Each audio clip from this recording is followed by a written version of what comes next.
menjadi pembunuh terbesar. Musik pelan, suara berat, sepanjang sejarah manusia.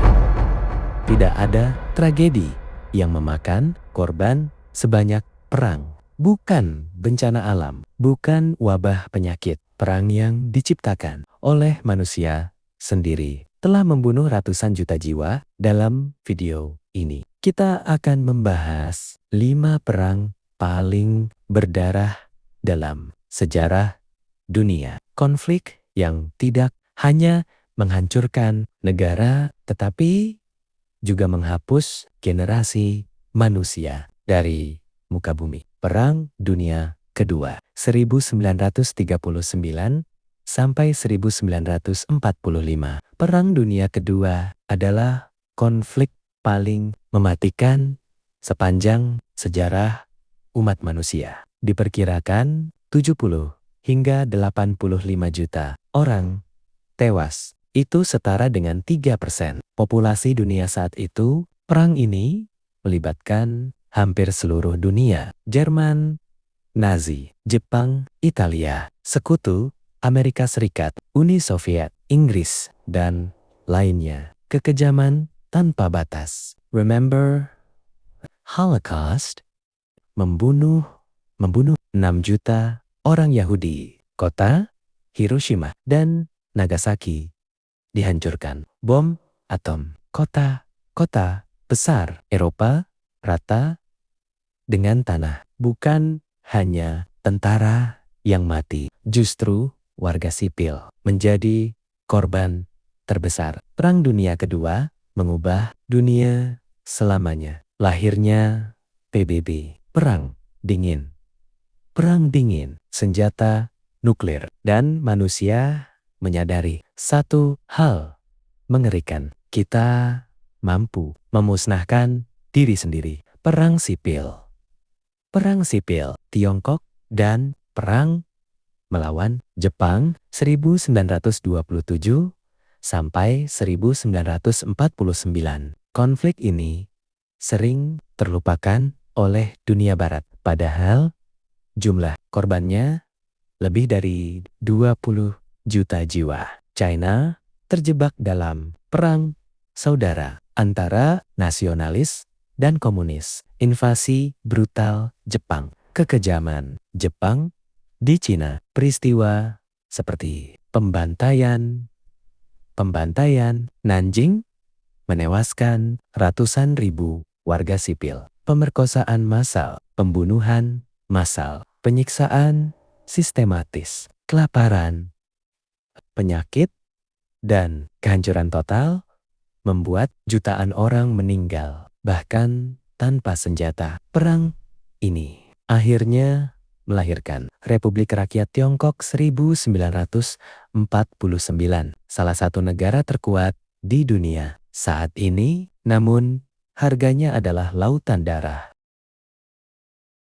Perang Taiping 1850 sampai 1864. Inilah salah satu perang paling mematikan yang jarang dibahas. Perang Taiping terjadi di China pada abad ke-19 dan menewaskan 20 hingga 30 juta jiwa.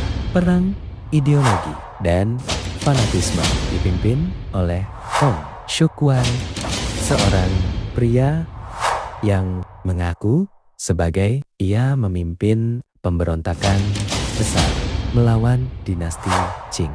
Akibatnya kota-kota dibakar, desa-desa dihancurkan, kelaparan massal. Tanpa senjata modern, korban tetap mencapai puluhan juta. Perang ini membuktikan fanatisme ideologi bisa sama mematikannya dengan senjata modern. Perang Dunia I 1914 sampai 1918.